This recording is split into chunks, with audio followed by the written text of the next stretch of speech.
Le site du Figaro est sur Figaro Live. Bonjour Alexandre Benalla. Merci beaucoup d'être avec nous ce soir. Vous venez de publier ce livre avec Jacques Sopelsa qui est absolument passionnant, La mondialisation dangereuse. Il est à paraître à la fin du mois, 28 septembre. Le 28 septembre. Mais c'est un autre livre qui vous a fait connaître, Islamisme et États-Unis, une alliance contre l'Europe. Je me pose une question depuis 20 ans, après avoir lu votre livre à la fin des années 90. Est-ce que vous n'êtes pas dit, le 11 septembre 2001, après avoir dénoncé l'alliance entre l'islamisme et les États-Unis, en fait, je me suis trompé? Eh bien, je ne pouvais pas me dire ça, je veux dire pourquoi. Parce que tout simplement, j'avais dénoncé cette alliance entre islamistes et États-Unis. Et j'avais montré que justement les États-Unis avaient sous-estimé leur allié et que leur allié ne pouvait que les trahir et se retourner contre eux. Et c'est ce que j'ai expliqué d'ailleurs dans le livre juste après, en 2000, où il y avait d'ailleurs la photo de Ben Laden, Guerre contre l'Europe. Je montrais que c'était une alliance, ce que j'appelle contra-civilisationnelle. Quand on veut aider par pur cynisme un totalitarisme aussi théocratique que l'islamisme, qui est foncièrement anti-mécréant, c'est un peu comme l'alliance entre Hitler et Staline. Il était certain, il était logique que Hitler, à un moment, n'allait pas supporter de rester allié, même si c'était utile pour lui, pour avoir un seul front. Et rappelez-vous l'histoire de l'alliance Staline-Hitler. Eh bien, Hitler a rompu cette alliance parce que l'autre reste un inférieur. Donc les États-Unis ont cru que les islamistes allaient leur être redevables. D'où l'accueil, en 90, de Abdelrahman, l'homme qui est l'auteur, enfin l'inspirateur des commandos de 1993, le premier attentat contre le World Trade Center. C'est un homme qui a eu la green card, qui est accueilli de manière très chaleureuse avec adoubement du FBI et de la CIA, parce que c'est un ancien proxy des Américains. C'est un islamiste qui, en Afghanistan, a utilisé l'argent de la CIA pour aller combattre les Soviétiques. Et c'est là l'erreur des Américains. Ils sont alliés avec des gens qui allaient forcément leur exploser dans les mains. Et c'est une erreur impardonnable. On ne peut pas sous-estimer le facteur culturel et civilisationnel en géopolitique. Et c'est ce qu'ils ont fait et qu'ils continuent à faire. Quand les néoconservateurs aident Al-Qaïda en Syrie contre Bachar al-Assad, même s'ils n'ont pas réussi, c'est le même phénomène, ils continuent. Ça, c'était en 2011. Oui. Alors justement, on va essayer de comprendre comment se produisent ces phénomènes que vous dénoncez. D'abord, quelle analyse faites-vous à l'époque de l'événement du 11 septembre, de l'attaque des tours jumelles, de l'attaque du Pentagone, et quelle analyse aujourd'hui vous en faites? Alors c'est d'abord à l'époque. Oui, c'est pas pour faire le borné, parce que moi je me révise, je m'actualise quand il faut et je change d'avis quand il le faut. Mais malheureusement, j'ai pas l'impression que grand-chose ait changé et qu'on se soit trompé. Quand il y a eu le 11 septembre, je me rappelle, j'étais dans un hôtel à l'étranger et je regardais en direct, presque en direct, enfin les images, les premières images, et je me suis dit, je me suis trompé d'endroit. Moi, j'avais prévu un attentat en Europe, parce qu'il y avait des cellules connues d'Al-Qaïda depuis des années qui préparaient des attentats, un retournement contre l'Occident. Et moi, j'avais dit... Il faut dire que d'ailleurs, une partie du commando s'est préparée à Hambourg. Hein. Absolument, on fait allusion notamment à cette cellule. Et dans mon livre Guerre contre l'Europe en 2000, donc un an avant, j'avais dit que ce serait probablement dans le ventre mou occidental qu'ils vont frapper, parce que l'Amérique est beaucoup plus loin et c'est plus difficile. Donc effectivement, on se trompe. Mais ce qui était certain, c'est qu'on avait prévu, tous ceux qui sont plus ou moins experts, hein, même Roland Jacquard à l'époque, on savait que cette mouvance allait frapper les Occidentaux. Donc moi, je n'étais pas du tout surpris. Par contre, ce qui m'a surpris, c'est la façon dont tout à coup les médias devenaient presque outranciers et on ne pouvait rien dire sur l'islam et l'islamisme quelques jours plus tôt, mais sur le moment, les pires islamophobes pouvaient dire tout ce qu'ils voulaient. Je me suis dit, mais ils sont contradictoires, il leur faut un moment comme le 11 septembre pour pouvoir commencer à dire, oui, il y a peut-être un problème avec l'islamisme. Rappelez-vous, en 2000... Ce qui n'est pas islamophobe. Ce qui n'est pas islamophobe. D'ailleurs, je voulais dire, je me rappelle que j'étais interviewé, parce qu'à l'époque, comme on n'était pas très nombreux, les spécialistes, sur cette question, on était 3 ou 4, on était constamment interviewés, mais 10 fois par jour, et je me rappelle, on pouvait dire, mais n'importe quoi. Il y avait un élan... Vous avez dit n'importe quoi? Je n'ai pas dit n'importe quoi, justement, et ça répond à votre question initiale. Je n'ai pas voulu jouer le rôle de celui qui voulait accabler les Américains, parce qu'il y a eu une mode, juste après le 11 septembre, finalement, ils l'ont cherché, c'est bien fait pour eux, etc. Et moi, je pensais que c'était plus complexe que ça, parce que l'islamisme trouve des prétextes, c'est vrai, les opérations en Irak, 90, et bien sûr après en 2003, ils trouvent des prétextes. Mais il ne faut pas tomber dans le piège de croire que l'islamisme djihadiste, totalitaire, théocratique, nous frappe juste parce que, finalement, ils auraient presque une cause juste, il se vengerait d'une sorte de croisade occidentale qui aurait précédé, qui les aurait provoqués. Ça, c'est tombé dans le piège. C'est des prétextes. Alexandre Delval, d'accord, je comprends. Oui. Quand vous dites ça, c'est que vous dites vous n'avez pas dit les Américains l'ont bien cherché au sens où ils n'ont pas donné une justification aux islamistes qui auraient, s'ils avaient prétendu agir par vengeance. Ok. D'un autre côté, tout votre livre de Islamisme et États-Unis montre que là où ils l'ont bien cherché, c'est-à-dire qu'ils ont armé ces islamistes pour se battre contre un autre ennemi. À l'époque, vous dites, c'est la Russie. Absolument. Et c'est pour ça que 20 ans plus tard, je n'ai pas beaucoup changé, parce que regardez ce qui s'est passé autour de Trump. On pouvait l'ennuyer sur plein de dossiers, notamment le fisc, ses histoires personnelles, son empire, etc. On l'ennuyait uniquement, enfin surtout au début, ce qui l'a vraiment déstabilisé, c'est la soi-disant proximité avec le monde russe. Les Américains restent foncièrement obsédés par l'ennemi de la guerre froide, le russe, le Ruskov. Moi, je me rappelle quelqu'un du milieu du renseignement qui me disait « les Popov, faut les emmerder, ils nous ont emmerdés pendant la guerre froide ». Vous savez, le stratège moyen américain, il a ce niveau d'analyse. Il faut les emmerder, les Russes. Surtout maintenant qu'ils sont un peu affaiblis. C'est une nation qui a un budget national qui est l'équivalent de l'Italie. C'est quand même pas très effrayant par rapport à la Chine qui commence à rattraper les États-Unis. Mais c'est lui le méchant, le russe. Et vous n'avez pas l'impression quand même que ça a changé, que c'est plutôt maintenant la Chine qui est le fameux méchant pour, malgré le changement de stratégie, le pivot stratégique avec Obama, malgré la politique de Trump, et malgré la guerre commerciale de Trump, et malgré la politique de Biden actuellement? Non, parce que regardez les dernières réunions de l'OTAN, les dernières réunions interoccidentales des ministres de la Défense, regardez les déclarations du secrétaire général de l'OTAN, les déclarations d'Obama, les déclarations même de l'entourage de Trump, hein, bien qu'on ait dit qu'ils étaient pro-russes. La Russie est systématiquement qualifiée d'ennemi, et les armes, là c'est pas que des mots, les armes de l'OTAN, les armes des Américains se renforcent tant en mer Chaude, au sud de la Crimée. Récemment, il y a eu des petits accrochages entre navires américains et anglais et russes, et aussi dans les pays baltes. Vous savez qu'on renforce chaque année la présence militaire américaine et occidentale et atlantiste contre la Russie, et je dirais même que les spécialistes de la défense nous alertent, il n'y a jamais eu autant de possibilités de casus belli graves, y compris atomiques, entre les États-Unis et la Russie. Et c'est absolument triste qu'on n'ait pas tiré les leçons de la fin de la guerre froide. Les Américains ont besoin d'un ennemi existentiel, les Russes. Mais ça rejoint ce que vous disiez. Un des créateurs de l'OTAN, enfin plutôt de la stratégie de l'OTAN, George Kennan, disait à la fin de sa vie « Notre plus grande erreur est de ne pas avoir changé nos logiciels ». Il le disait il y a à peine 10 ans.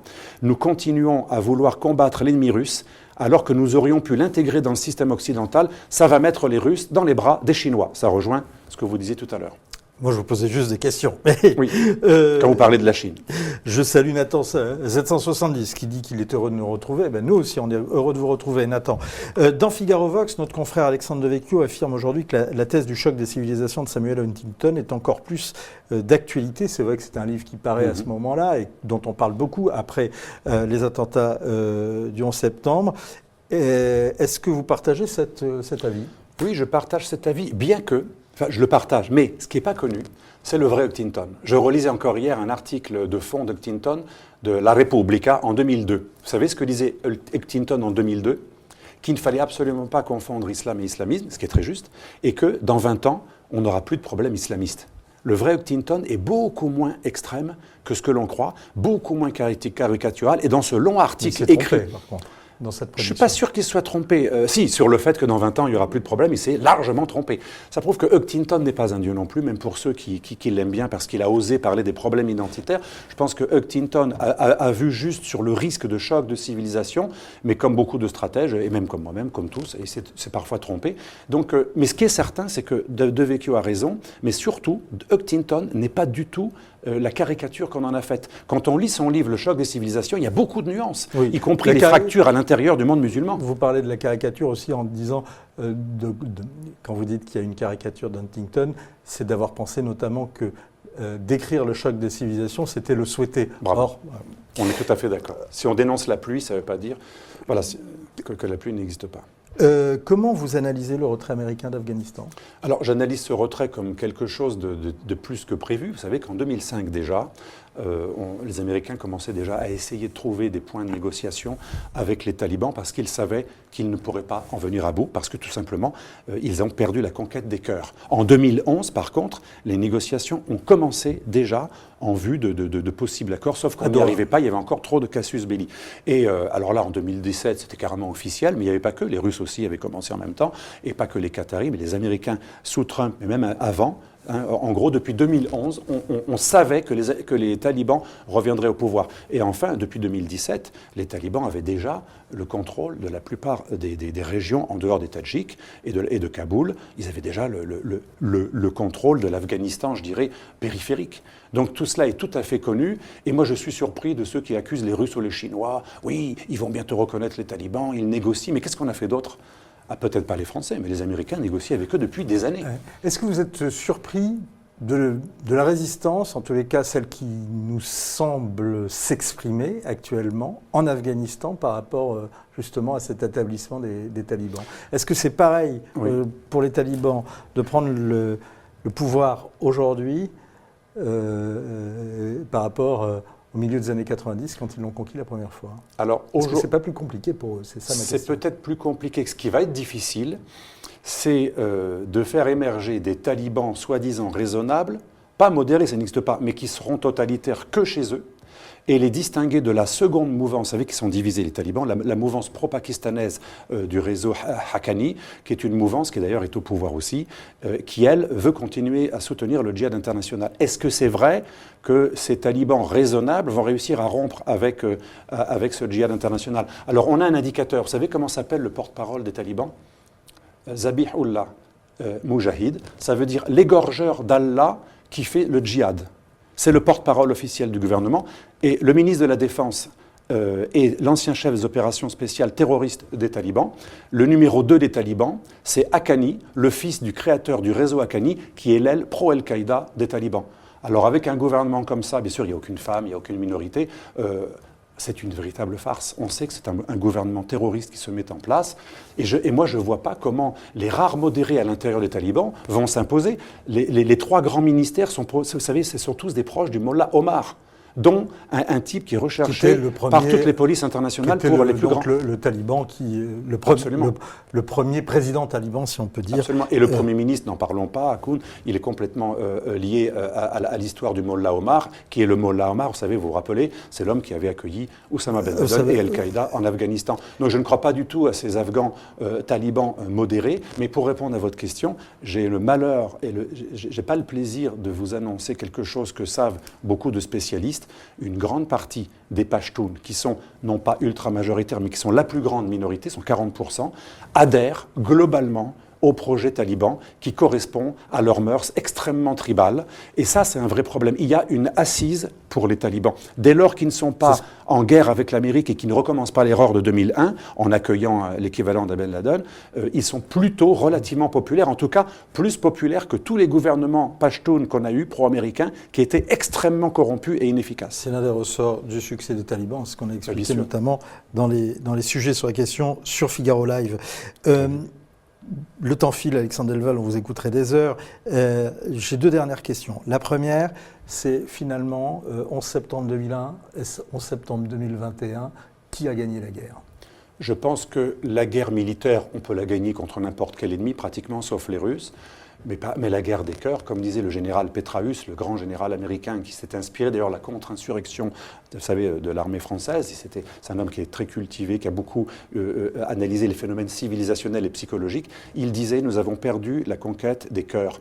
Tant en Irak qu'en Afghanistan, il n'y a pas de service après-vente, il y a des retraits unilatéraux non préparés, avec un abandon de nos proxys et de nos alliés sur place, comme on a fait en Irak. On a abandonné les tribus sunnites qu'on avait mis du temps à retourner.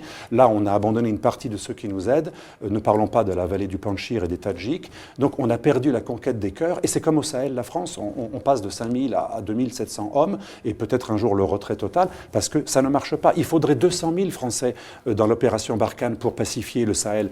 Donc si on a très peu d'hommes et qu'on n'a pas une politique de conquête des cœurs, parce qu'ils ne nous veulent pas. Les Occidentaux ne sont pas les bienvenus dans des zones où l'islamisme progresse. Vous êtes pour le retrait de Barkhane? C'est très difficile, cette question. Je ne suis pas pour le retrait parce que j'ai des amis qui ont opéré tant dans le renseignement que dans l'opérationnel, qui ont vu des gens mourir. Je pose la question aux spécialistes de géopolitique qui sait qu'une frontière se protège au-delà de ses frontières. Oui. Alors, vous avez induit ma réponse. Il est certain qu'on a des intérêts très importants, et parlons cash, on a de l'uranium juste à côté, au Niger, on a des intérêts dans toute l'Afrique de l'Ouest, pas uniquement la francophonie. Donc, bien entendu, il y aura toujours une présence militaire française, mais je pense que Macron n'a pas tout à fait tort, malheureusement, réduire cette présence à la sécurisation de nos intérêts vitaux. Et pas plus, parce que, je répète, pour conquérir les cœurs, il faudrait une politique beaucoup plus ambitieuse et une politique économique pour développer, parce qu'il y a aussi le développement. Hein, vous savez qu'il y a beaucoup de gens qui ne sont pas djihadistes, mais ils caftent un toubab, ça veut dire on leur donne un 4x4, s'ils dénoncent un couple d'occidentaux qui est pris en otage, après ça va faire du beurre. Donc, ça, c'est la pauvreté, le terrain. Et donc, on n'a pas les moyens aujourd'hui d'avoir un grand plan Marshall pour l'Afrique. Ou plutôt, on aurait les moyens, mais ça n'a pas été décidé. On préfère mettre l'argent dans l'assistanat en Europe, mais je pense qu'on pourrait développer l'Afrique. Moi, je suis pour un grand développement de l'Afrique, un plan Marshall pour l'Afrique, mais personne n'y songe véritablement. Dernière question, Alexandre Delval, c'est l'événement de la semaine. L'autre événement de la semaine, l'ouverture des attentats du 13 novembre. Quel est votre regard et quelle est votre analyse sur ces premiers jours d'audience? Alors, mon analyse, c'est que finalement, l'accusé principal, le dernier survivant des commandos, Abdeslam, oui, est relativement cohérent. Il ressemble à pratiquement tous les profils de ce genre de djihadistes, ce qui montre qu'il ne peut pas y avoir de repenti. À un moment, c'est ce que disait un jour le juge Trévidic dans une émission où nous étions ensemble. Il dit qu'à un moment, quand il y a un basculement, on perd en quelque sorte son humanité, on renonce à cette humanité humaniste et on prend le goût du sang et on y croit vraiment parce qu'il ne faut pas sous-estimer que, peut-être pas tous, hein, il y a parfois des fous qui sont recrutés, mais il y a aussi des gens qui ont une véritable conviction. Vous savez, le grand psychiatre de la CIA qui étudie les cas des profils terroristes, Mark Sajman, a beaucoup étudié ces cas. Et Walter Laqueur, que je cite dans mon livre, qui est le spécialiste de la violence politique aux États-Unis, ont bien montré qu'il ne faut pas sous-estimer, comme dans une secte, la capacité d'adhésion idéologique au projet théocratique du califat, qui est un projet à la fois politique et religieux. Et nous, on a du mal à comprendre qu'un homme veuille mourir et rejoindre le paradis pour qu'un jour les lois d'Allah règnent sur terre. Mais ce n'est pas uniquement des djihadistes, c'est le projet de nombreux islamistes, y compris islamistes soft, frères musulmans, salafistes, Billy Guluch, islamisme turc et autres, parce qu'il y a plusieurs mouvances, Tabligh, Déoband, et ces gens-là gangrènent malheureusement l'immigration islamique occidentale. Ce qui est grave, c'est que c'est ça qui me fait penser à ce procès. Ce procès, à mon avis, devrait être le procès de tous ceux parmi les dirigeants occidentaux qui ont donné nos immigrés musulmans, nos frères, nos compatriotes musulmans, ils les ont donnés en pâture, sur un plateau d'argent, à des islamistes qui les fanatisent. Et ça, c'est grave parce qu'on n'arrive pas à exporter la démocratie à l'étranger, on ne peut même pas l'exporter dans nos propres banlieues. On n'arrive pas à assimiler, à intégrer des gens sur notre propre territoire. C'est résistible, ça ? Bien sûr. Moi, je suis optimiste, avec une politique d'intégration et d'assimilation ambitieuse qui faisait que moi, mes ancêtres qui n'étaient pas français se sentaient français à distance. Un Italien, il arrivait à Tunis, il se sentait français. On arrivait à fabriquer des Français à distance, jadis. On peut le faire, mais il faut y croire. Pour fabriquer un Français par l'assimilation, il faut avoir envie de transmettre l'amour de la France. Et c'est ça qui manque le plus à nos élites toujours, à mon avis. Merci beaucoup, Alexandre Delval, pour toutes ces réponses et d'être venu nous donner votre point de vue 20 ans après les attentats du 11 septembre. Je signale donc votre livre apparaître, vous pouvez déjà le commander d'ailleurs sur Internet, La mondialisation dangereuse, et c'est écrit avec le grand professeur de géopolitique Jacques Sopelsa et c'est aux éditions de L'Artilleur. Merci d'avoir été avec nous, merci d'avoir été également avec nous, chers internautes, cette semaine pour cette nouvelle formule de point de vue.